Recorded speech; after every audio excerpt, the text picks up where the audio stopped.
Halo semuanya, kembali lagi di channel Batas Rasa. Hari ini saya mau cerita tentang Mas Fajar, tukang servis elektronik di Manggarai yang hidupnya berubah total gara-gara satu keahlian yang dianggap biasa saja. Cerita ini beneran terjadi di Jakarta tahun 2023 lalu dan sempat viral di kalangan terbatas pegawai startup teknologi. Kenapa saya bilang kalangan terbatas? Karena ada NDA atau perjanjian kerahasiaan yang terlibat. Tapi sekarang, setelah setahun berlalu dan dengan izin dari yang bersangkutan, akhirnya cerita ini bisa saya bagikan. Jadi, mari kita mulai dari awal. Fajar Ramadan, 29 tahun, tinggal di sebuah kontrakan kecil di daerah Manggarai, Jakarta Selatan. Bukan Manggarai yang elit ya, tapi gang-gang sempit di belakang stasiun, tempat para pekerja informal tinggal.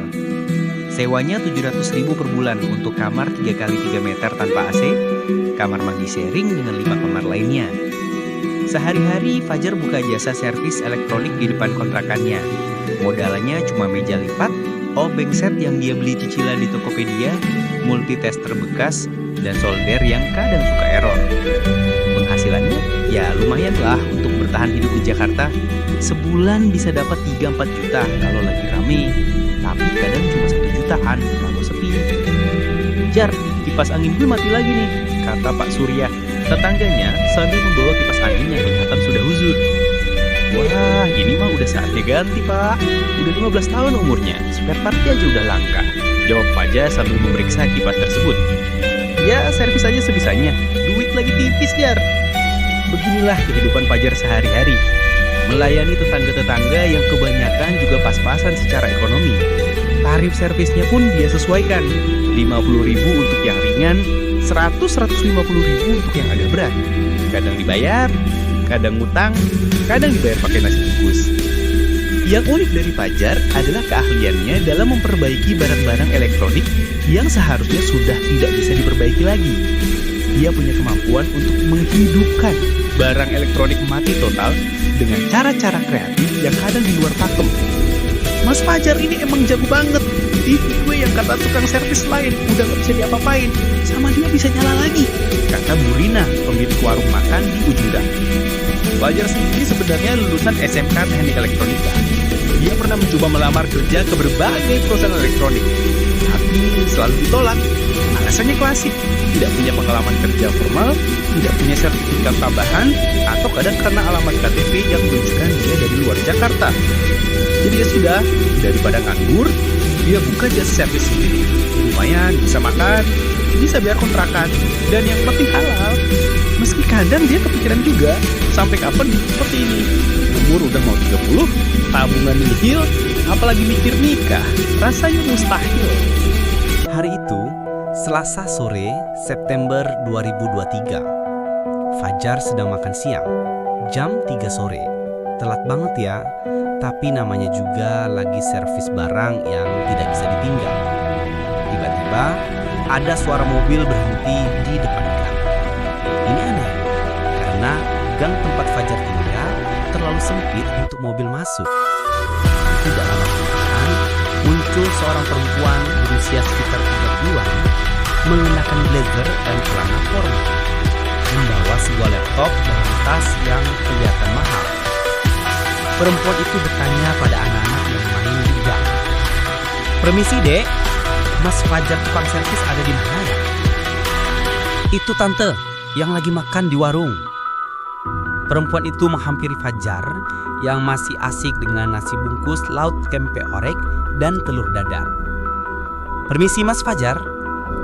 Fajar mendongak, agak kaget melihat penampilan perempuan di hadapannya yang terlihat sangat tidak cocok dengan suasana gang kumuh ini. Iya, saya sendiri. Ada yang bisa dibantu? Saya Dinda. Saya dengar dari office boy di kantor saya, Mas Fajar jago memperbaiki elektronik. Laptop saya mati total. Sudah dibawa ke service center resmi, tapi mereka bilang motherboardnya rusak dan harus ganti. Biayanya 15 juta. Masalahnya ada banyak meeting Inggris yang tidak bisa digunakan kalau motherboardnya. Fajar melihat laptop yang dibawa Dinda. MacBook Pro keluaran terbaru. Ketika baru dipasang sekitar 30-40 juta.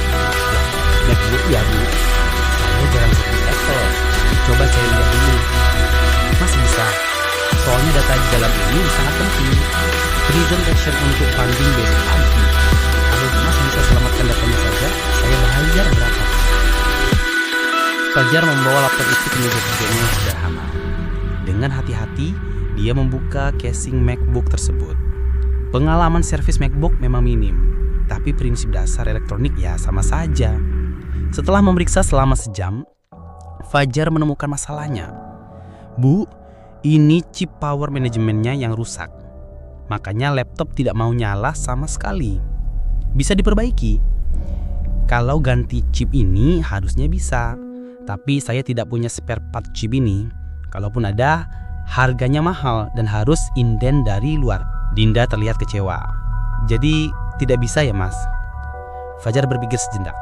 Tunggu, saya coba cara lain. Dengan kreativitas yang dimilikinya, Fajar mencoba bypass chip yang rusak dengan membuat jalur alternatif menggunakan komponen dari barang elektronik bekas yang dia punya.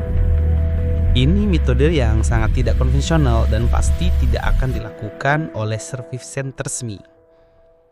2 jam berlalu.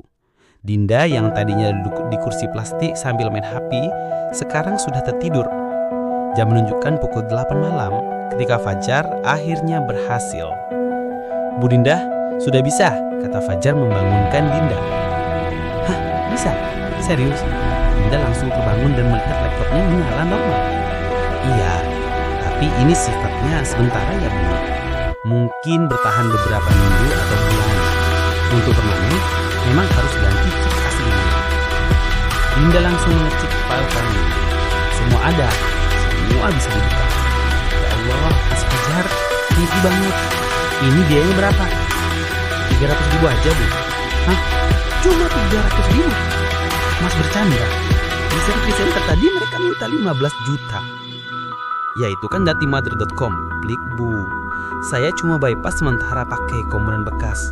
Modalnya paling 50.000. Seminggu setelah kejadian laptop itu, Fajar mendapat telepon dari nomor tidak dikenal.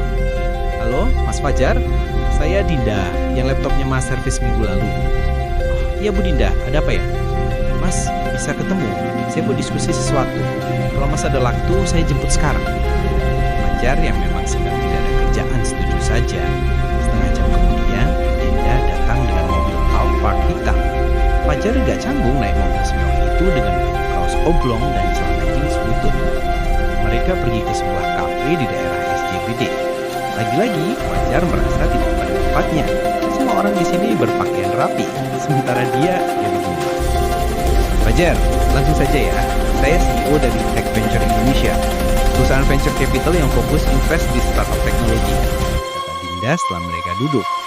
Fajar mengangguk meski tidak terlalu paham apa itu venture capital. Presentation minggu lalu yang Mas selamatkan datanya itu berhasil.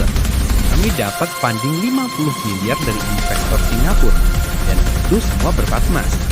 Alhamdulillah kalau begitu Bu. Saya ada proposisi untuk Mas. Saya lihat Mas punya talent luar biasa dalam problem solving teknis. Cara Mas memperbaiki laptop saya itu menurut CTO kami itu brilian. Unkonvensional tapi berhasil. Saya cuma pakai logika dasar elektronik aja Bu. Justru itu yang kami cari. Mas, saya tawarkan Mas untuk jadi Head of Technical Support di perusahaan kami. Gaji 25 juta per bulan plus tunjangan. Saja tersedak kopi yang sedang diminumnya. Maaf Bu, 25 juta. Iya. Atau kalau Mas merasa kurang bisa kita nego. Bukan kurang, tapi saya kan cuma lulusan SMK, gak punya pengalaman kerja di perusahaan. Mas, doktorat itu yang penting skill, bukan ijazah. Dan skill Mas itu yang kami butuhkan. Saya masih gak percaya. Ini pasti ada salah pahamnya. Dinda, saya cuma tukang servis biasa. Fajar, minggu lalu saya sudah ke 5 service center berbeda. Dia bilang tidak bisa. Nggak bisa.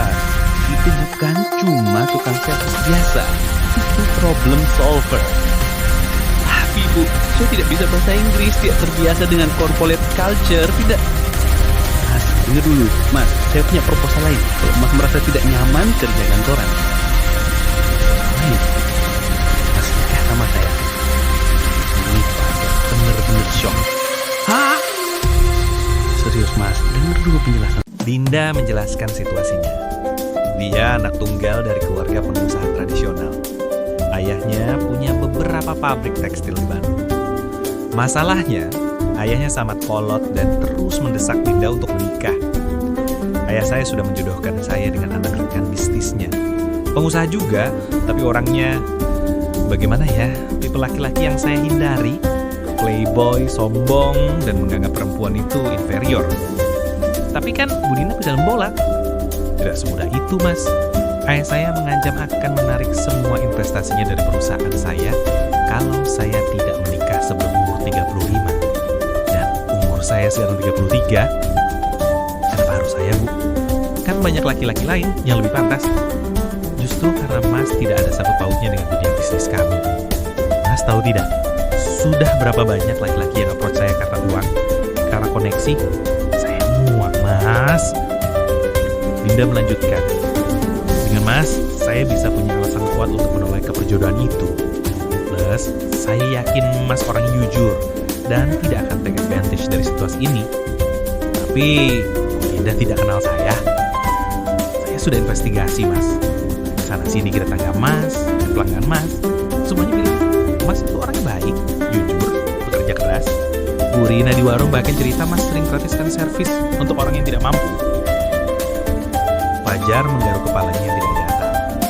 Ini terlalu absurd untuk jadi kenyataan. Saya tawarkan begini, Mas. Kita menikah kontrak 2 tahun. Saya kasih mahar 10 miliar. 10 miliar? Iya, 5 miliar di awal, 5 miliar setelah 2 tahun. Selama 2 tahun itu, Mas bantu saya convince ayah saya bahwa kita ini pasangan yang harmonis. Setelah 2 tahun, kita bisa cerai baik-baik. Atau, kalau ternyata kita cocok kurang, ya lanjut beneran, siapa tahu kan?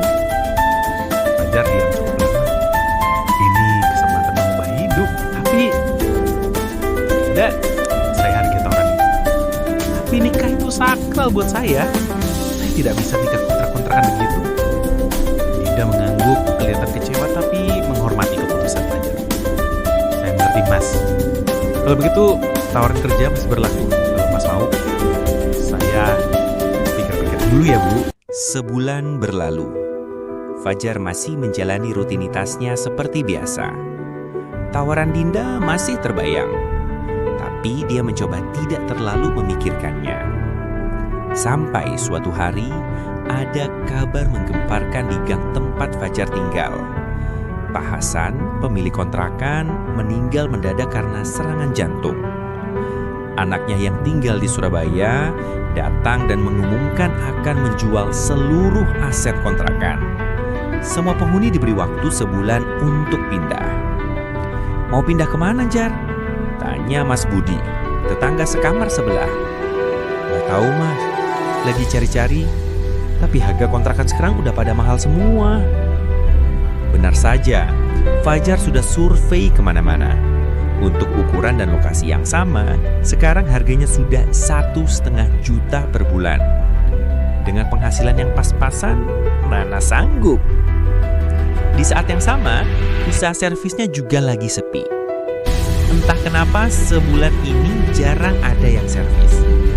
Mungkin karena mendekati akhir tahun, orang-orang lagi hemat pengeluaran. Suatu malam, hujan deras mengguyur Jakarta. Atap kontrakan Fajar bocor parah, air menggenangi lantai kamarnya. Barang-barang elektronik yang biasa dia gunakan untuk servis terendam air.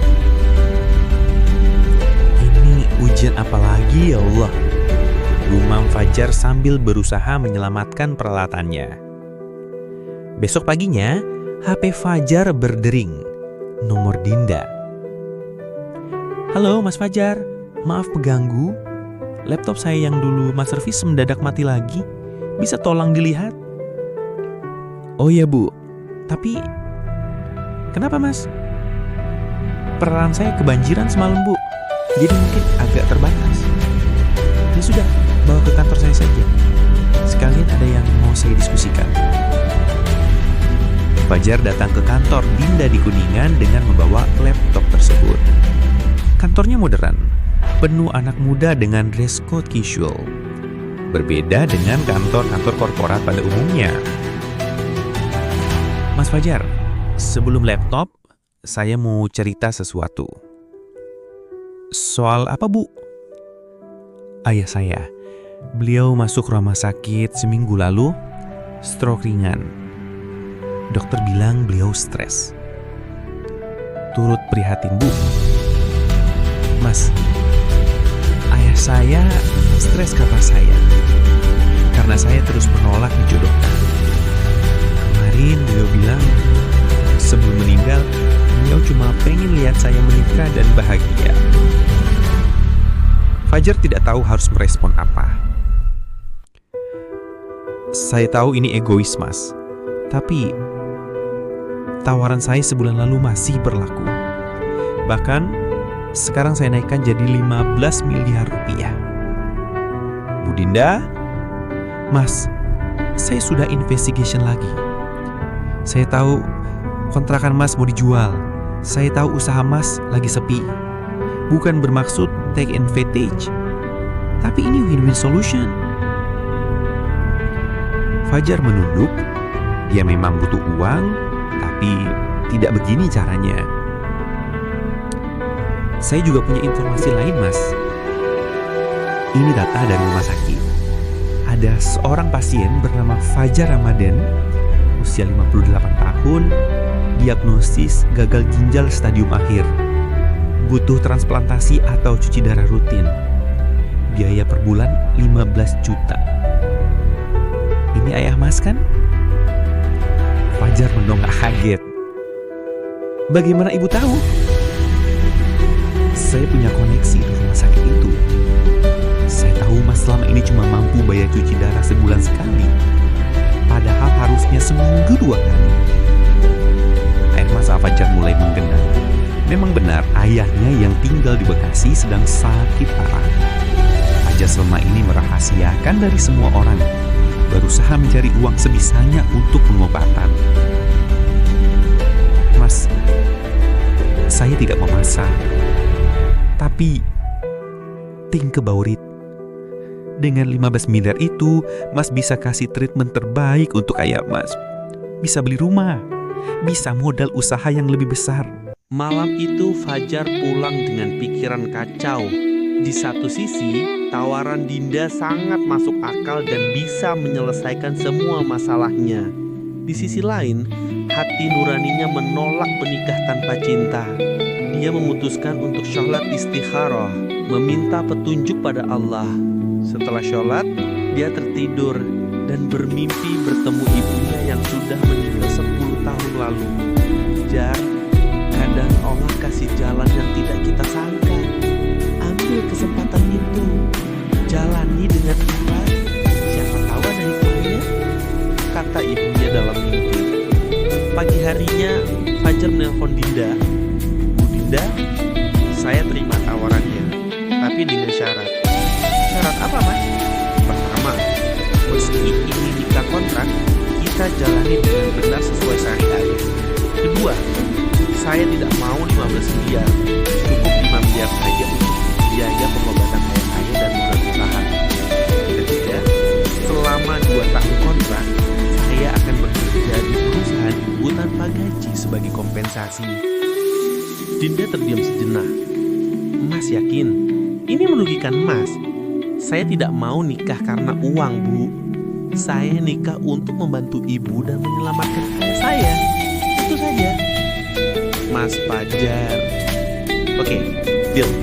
Tapi saya tetap akan transfer 10 miliar. Anggap 5 miliar sisanya sebagai biaya hidup selama 2 tahun. Seminggu kemudian mereka menikah di KUA dengan saksi beberapa orang dekat saja. Tidak ada yang mewah, hanya akad sederhana. Tapi bagi keluarga Dinda, ini sudah cukup untuk menenangkan ayahnya. Fajar anak baik Dinda. Ayah bisa lihat dari matanya, kata ayah Dinda yang masih terbaring di rumah sakit. Ya, dia memang baik. Yang mengejutkan, ayah Dinda meminta Fajar untuk mengelola salah satu pabriknya yang sedang bermasalah. Kamu tukang servis kan? Coba benerin mesin-mesin pabrik ayah yang sering rusak. Fajar yang memang punya kemampuan teknis mencoba mempelajari mesin-mesin industri tersebut. Dalam 3 bulan, dia berhasil meningkatkan efisiensi produksi 40% dengan memodifikasi beberapa bagian mesin yang selama ini bermasalah. 6 bulan pertama pernikahan mereka berjalan seperti partner bisnis. Dinda sibuk dengan perusahaannya, Fajar sibuk belajar mengelola pabrik. Mereka tinggal di apartemen Dinda tapi dengan kamar terpisah. Jar, besok ada family gathering kantor, kamu ikut ya? Kata Dinda suatu malam. Iya, Din. Tanpa sadar, mereka sudah mulai menyembunyikan. Di acara family gathering itu, Fajar melihat sisi lain Dinda. Dia sangat care dengan karyawannya, hafal nama-nama mereka, bahkan tahu masalah pribadi mereka. Bu Dinda memang the best boss ever, kata Sarah, salah satu karyawan. Waktu anak saya sakit, Bu Dinda yang urus semua biaya RS-nya. Fajar mulai melihat bahwa di balik sosok CEO yang tegas, Dinda punya hati yang lembut. Suatu malam, Dinda pulang dalam keadaan menangis. Fajar yang kebetulan belum tidur langsung menghampiri. Din, kenapa? Investor Korea tiba-tiba pulled out. Padahal proyek sudah jalan 70%. Sekarang aku harus cari 20 miliar dalam sebulan atau perusahaan bangkrut. Fajar memeluk Dinda spontan. Tenang, kita cari solusinya bareng-bareng. Kita. Dinda menunggak menatap Fajar. Iya kita, aku kan suaminya. Meski cuma kontrak, tapi selama 2 tahun ini, masalahmu ya masalahku. Malam itu mereka begadang membuat proposal untuk investor baru. Fajar dengan kemampuan teknisnya membantu menyederhanakan presentation agar lebih mudah dipahami investor awam. Seminggu kemudian, mereka berhasil mendapat investor baru, bahkan dengan nilai investasi lebih besar, 30 miliar rupiah. Jar, ini berkat kamu. Dinda memeluk Fajar erat. Aku cuma bantu dikit. Sejak malam itu, hubungan mereka berubah. Dari yang tadinya tidur di kamar terpisah, sekarang sering ngobrol sampai larut di ruang tengah.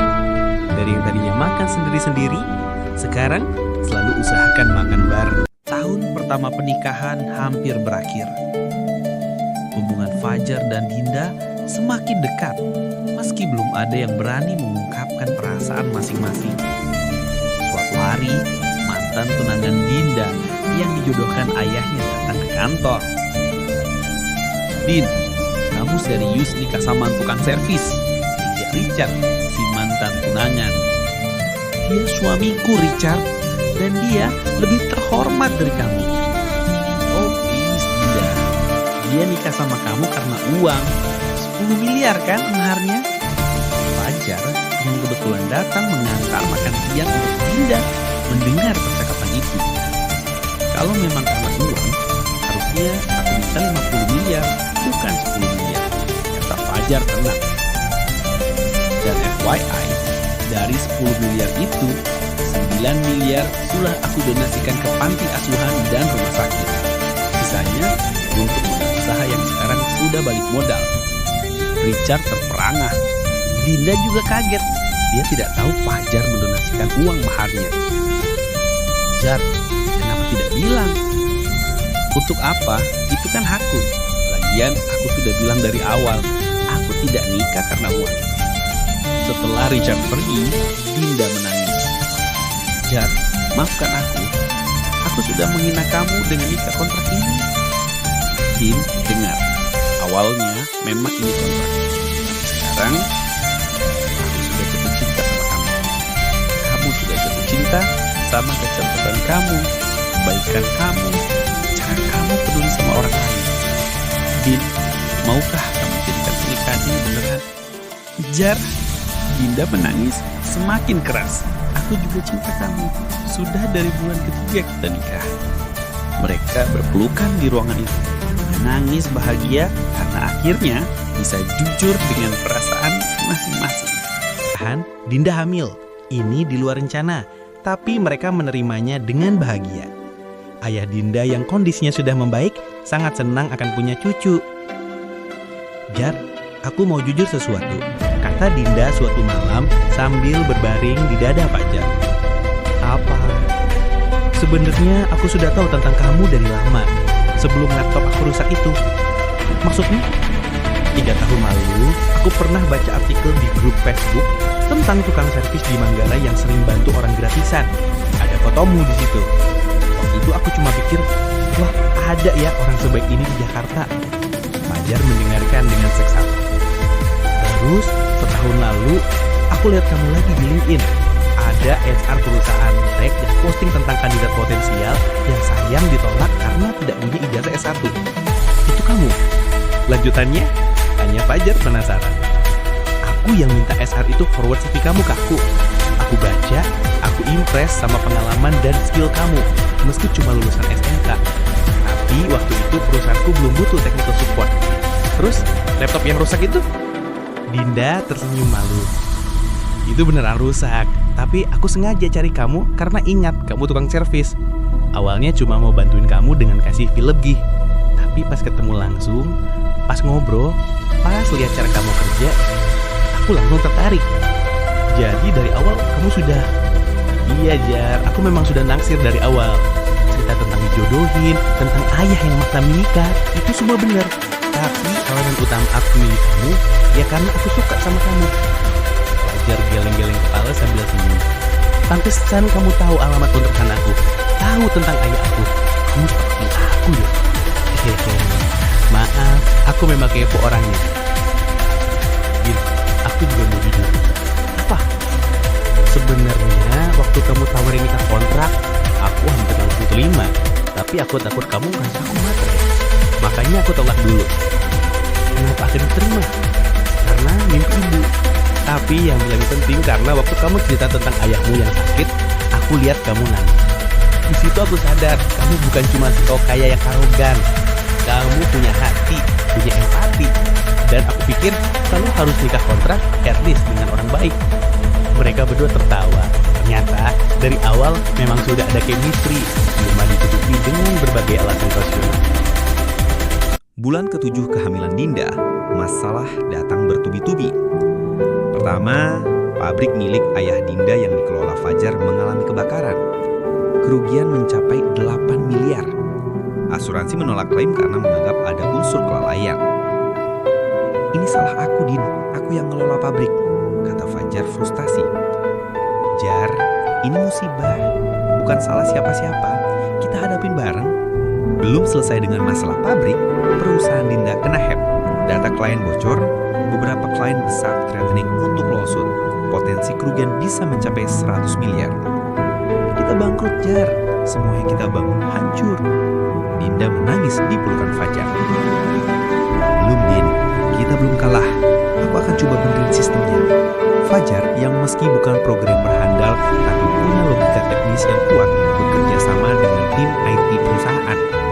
Mereka kerja 72 jam non-stop untuk menambah celah keamanan dan merecover data yang hilang. Mas Fajar, ini impossible. Hackernya terlalu sophisticated, kata Vini, head of IT. Nothing is impossible, Ben. Coba kita approach dari angle berbeda. Kalau kita tidak bisa kejar dari belakang, kita hadang dari depan. Dengan strategi yang unconventional, mereka berhasil tidak hanya merecover data, tapi juga melacak si hacker. Ternyata pelakunya adalah mantan karyawan yang dendam karena di PHK total. Masalah teratasi, tapi Dinda harus masuk rumah sakit karena stres.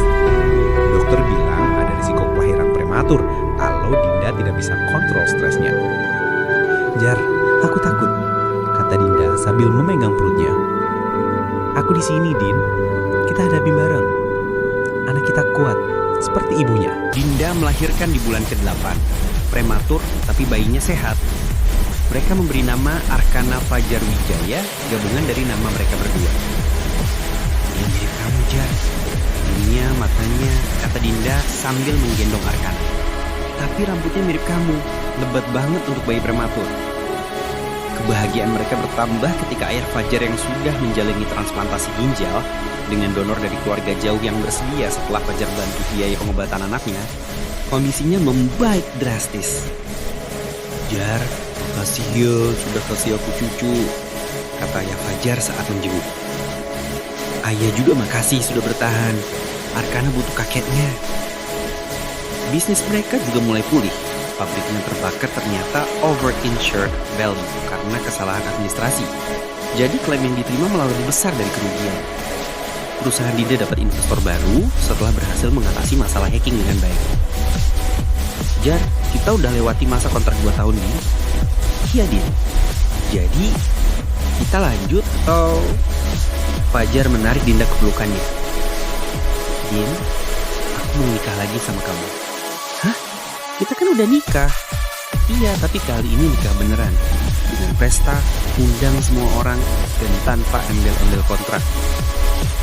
Dinda menangis bahagia. Diajar, mau. Mereka menggelar resepsi sederhana 3 bulan kemudian. Tidak di hotel mewah, tapi di masjid dekat kontrakan lama Fajar di Manggarai. Mereka undang semua tetangga lama, teman-teman Fajar sesama tukang servis, dan tentu saja keluarga besar kedua belah pihak. Gila Jar, lu beneran tajir sekarang, kata Mas Budi, tetangga lama Fajar. Biasa aja Mas, cuma dapat jodoh yang tepat. Yang tepat gimana? Yang tepat bikin hidup jadi lebih bermakna. 5 tahun berlalu sejak pernikahan pertama mereka. Fajar sekarang bukan lagi tukang servis elektronik kecil-kecilan. Dia mendirikan perusahaan maintenance peralatan industri yang kliennya pabrik-pabrik besar di Jabotabek. Jar, ada yang mau ketemu. Dia bilang penting, kata sekretarisnya. Masuk seorang pria tua, mungkin 70-an, dengan setelan rapi tapi sederhana. Mas Fajar Ramadan? Iya, saya sendiri. Bapak siapa? Saya Hendro Sisrowandoyo. Saya datang untuk menyampaikan sesuatu. Pria tua itu mengeluarkan sebuah map. 40 tahun lalu, saya punya teman bernama Sudirman. Dia meninggal muda, meninggalkan istri dan anak laki-laki berumur 5 tahun. Sebelum meninggal, dia titip sesuatu ke saya. Maaf Pak, saya tidak mengerti hubungannya dengan saya. Sudirman itu kakak dari Ramadan, ayah Mas Fajar. Fajar tersentak. Ayahnya memang bernama Ramadan, tapi dia tidak pernah tahu ayahnya punya saudara. Ini Pak, sertifikat tanah 2 hektar di Puncak dan deposito 500 juta yang sudah berbunga selama 35 tahun. Sekarang nilainya sekitar 5 miliar. Ini warisan dari kakak ayah Mas Fajar untuk Mas Fajar. Tapi kenapa baru sekarang? Karena ada syaratnya. Sudirman bilang warisan ini baru boleh diberikan kalau anaknya sudah menikah dan punya anak. Dia tidak mau anaknya jadi malas karena dapat warisan.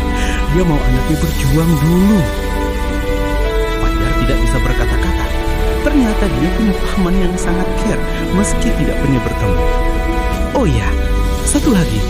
Pak Hendro mengeluarkan amplop tua. Ini surat dari Sudirman untuk Mas Fajar. Dengan tangan gemetar, Fajar membuka surat itu. Untuk keponakanku Fajar. Saat kamu membaca surat ini berarti kamu sudah berkeluarga. Selamat nak. Maaf Om tidak bisa mendampingi tumbuh kembangmu. Tapi Om yakin kamu tumbuh jadi orang baik seperti ayahmu. Warisan ini tidak seberapa, tapi Om harap bisa membantu. Ingat nak, harta yang paling berharga bukan uang atau tanah, tapi keluarga yang mencintai kita apa adanya. Jaga keluargamu, jaga istrimu, jaga anak-anakmu, karena merekalah harta sejatimu. Om Sudirman. Fajar menangis membaca surat itu. Dia langsung telepon Dinda. Din, aku dapat warisan dari Om yang aku tidak pernah tahu ada. Warisan apa, Jar? Bukan apa-apanya dibanding yang aku dapat dari kamu. Apaan sih? Warisan cinta, Din. Omku bilang harta sejati itu keluarga. Dan aku udah dapat itu dari kamu dan Arkana. Perusahaan maintenance Fajar sudah go internasional dengan klien di Malaysia, Thailand, dan Vietnam. Sementara Dinda sukses membawa perusahaan teknya IPO dengan valuasi 2 triliun rupiah. Ya, aku mau jadi tukang servis kayak ayah, kata Arkana suatu hari. Kenapa? Tanya Fajar. Karena ayah keren, dari tukang servis bisa jadi pengusaha. Arkana, ayah jadi pengusaha bukan karena pintar atau beruntung, tapi karena ayah ketemu ibu. Ayah bisa aja. Dinda yang mendengar jadi tersipu. Beneran, Din, kalau tidak ketemu kamu, mungkin aku masih di Manggarai. Dan kalau aku tidak ketemu kamu, mungkin aku sudah stres dan perusahaan bangkrut. Mereka duduk di teras rumah sederhana mereka di Bogor. Ya, meski kaya, mereka memilih tinggal di rumah sederhana, tidak mewah. Karena bagi mereka, kemewahan bukan tentang apa yang kita punya, tapi dengan siapa kita berbagi. Jar, masih ingat tidak? Dulu kamu nolak nikah kontrak. Ingat? Kenapa? Sekarang aku bersyukur kita jadi beneran. Bayangkan kalau cuma kontrak, kita tidak akan punya semua ini. Din, mau kontrak atau beneran, aku tetap akan jatuh cinta sama kamu. Kenapa? Karena kamu berhati bukan dari apa yang aku punya, tapi dari apa yang bisa aku berikan. Kamu percaya sama aku waktu aku bukan siapa-siapa. Dan kamu menerimaku dengan segala ambisi dan kegilaanku. Mereka berpelukan sambil melihat anak-anak mereka bermain di halaman. Dari tukang servis elektronik dengan penghasilan pas-pasan hingga menjadi pengusaha sukses. Dari CEO ambisius yang kesepian hingga menjadi ibu dari 3 anak yang penuh cinta. Perjalanan mereka membuktikan bahwa kadang cinta datang dari arah yang tidak kita sangka. Kadang yang kita butuhkan bukan orang yang sempurna, tapi orang yang membuat kita ingin menjadi lebih baik. Dan bagi Fajar dan Dinda, mereka menemukan itu satu sama lain. Lamaran dengan mahar 10 miliar itu cuma awal. Yang mereka dapat jauh lebih berharga. Keluarga yang utuh, cinta yang tulus, dan kebahagiaan yang sederhana namun hakiki. Karena pada akhirnya, seperti kata Om Sudirman dalam suratnya, harta yang paling berharga bukan uang atau tanah, tapi keluarga yang mencintai kita apa adanya. Jar, panggil Dinda. Ya, terima kasih sudah menerima lamaranku dulu. Harusnya aku yang terima kasih, Din. Kamu mengubah hidupku. Kita saling mengubah, Jar, dan itu yang membuat pernikahan kita berbeda. Matahari terbenam di ufuk barat, menyinari keluarga kecil yang bahagia ini dengan cahaya keemasan. Mereka mungkin dimulai dengan sebuah kontrak, tapi berakhir dengan komitmen seumur hidup. Dan itulah kisah nyata dengan sedikit dramatisasi untuk YouTube tentunya. Dari Fajar, si tukang servis yang dilamar CEO dengan mahar 10 miliar. Ternyata dia adalah pria sederhana yang membuktikan bahwa cinta sejati tidak mengenal status sosial. Tidak peduli kaya atau miskin, yang penting adalah ketulusan hati. Itulah kisah Mas Fajar dan Mbak Dinda yang saya ceritakan hari ini. Kisah yang mengajarkan kita bahwa pertama, jangan pernah meremehkan skill dan kemampuan diri sendiri. Fajar yang cuma tukang servis ternyata punya problem solving skill yang luar biasa. Kedua, cinta sejati tidak memandang status sosial. Dinda yang CEO tidak memandang rendah Fajar yang tukang servis, dan Fajar tidak silau dengan kekayaan Dinda. Ketiga, pernikahan yang dimulai dengan alasan apapun bisa berubah menjadi indah kalau kedua belah pihak mau berusaha dan terbuka satu sama lain. Keempat, rezeki itu tidak selalu berbentuk uang. Kadang rezeki terbaik adalah bertemu dengan orang yang tepat di waktu yang tepat. Kelima, kesuksesan yang hakiki bukan diukur dari seberapa banyak harta yang kita punya, tapi seberapa bahagia kita dengan apa yang kita miliki. Bagi kalian yang masih single dan merasa tidak punya apa-apa, jangan berkecil hati. Fajar juga dulu begitu. Yang penting adalah terus berusaha, meningkatkan skill, perbanyak kebaikan, dan percaya bahwa Allah punya rencana terbaik untuk kita. Bagi yang sudah menikah, ingatlah bahwa pernikahan itu perjalanan panjang. Ada suka, ada duka, ada naik, ada turun. Yang penting adalah saling mendukung dan tidak mudah menyerah. Terima kasih sudah menonton sampai akhir. Kalau kalian suka dengan cerita ini, jangan lupa like, komen, dan share ke teman-teman kalian. Subscribe channel ini untuk cerita-cerita inspiratif lainnya. Sampai jumpa di video berikutnya. Assalamualaikum warahmatullahi wabarakatuh.